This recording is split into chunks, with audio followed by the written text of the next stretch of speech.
உலகின் விளிம்பில் நீ இருந்தாலும் அங்கும் வருவேன் அறிவாயா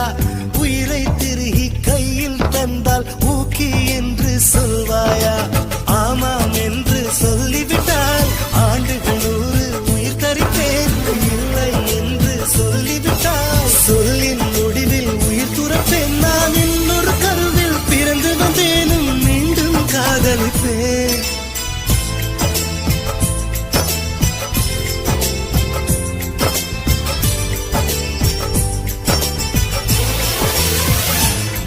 ஓர் சாலை வளைவில் இன்பம் தொலைந்ததடு அங்கே நின்று